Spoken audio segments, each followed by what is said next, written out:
Washington, deprived of his beloved campaign trail for 10 days by COVID-19, President Donald Trump took center stage again Monday in Florida, vowing that he is in great shape, with 22 days to go until he faces Joe Biden in the election.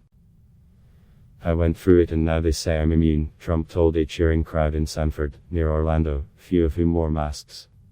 "I feel so powerful. I'll walk in there, I'll kiss everyone in that audience.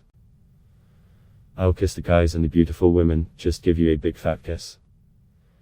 Trump's medical team announced he had tested negative and was no longer contagious as he jetted to Florida, the first of 4 battleground states he plans to visit over the next 4 days. His claim of immunity is unproven. Trailing his Democratic challenger by double digits in the polls, Trump is seeking to rally his base on a blitz of key swing states. In rare form, just a week after his release from hospital, Trump's hour-long speech called on all of his campaign classics: vicious attacks against crooked Hillary Clinton and the corrupt press, alarmist warnings against the radical left and the socialist nightmare. Trump also mocked his opponent, whom he has nicknamed Sleepy Joe, saying that practically nobody showed up to Biden's campaign event. Unlike Trump, Biden has been following public health guidelines during the pandemic, hosting socially distanced campaign events that sharply contrast with Trump's backed, largely maskless extravaganzas, including a recent celebration at the White House described by experts as a superspreader.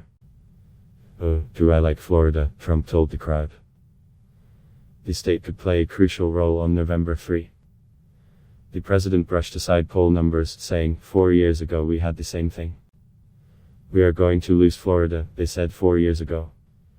22 days from now, we are going to win this state. We are going to win 4 more years in the White House," he added.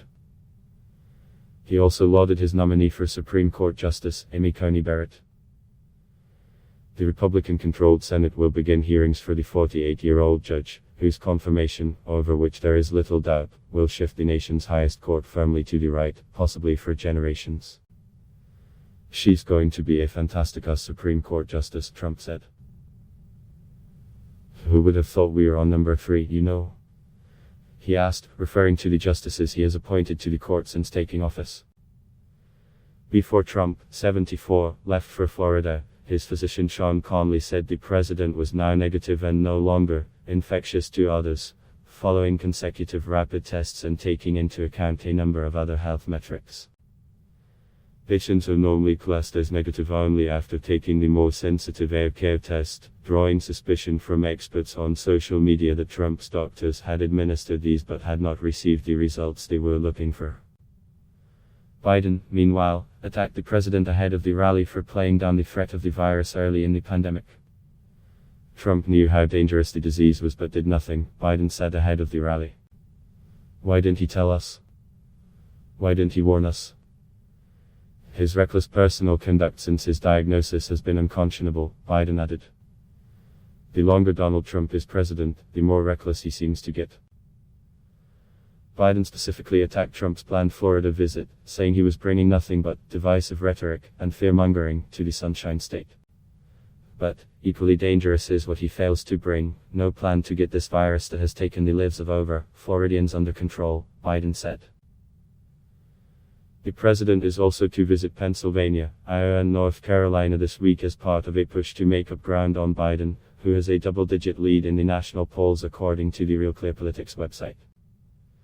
Trump won Florida, Pennsylvania, Iowa and North Carolina, the 4 states he is visiting this week, in 2016 against Hillary Clinton, but is trailing Biden in all 4 this time around, according to a Real Clear Politics average of state polls. Biden has razor-thin leads in Iowa and North Carolina, according to Real Clear Politics, but is leading by more substantial margins in Florida and Pennsylvania, minus 3.7 points and 7.1 points respectively.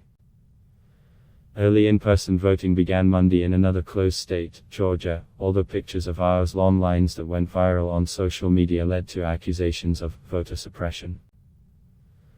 More than 10 million Americans have already cast their ballots in the US presidential contest, a tracking group said late Monday, a record pace 3 weeks before Election Day.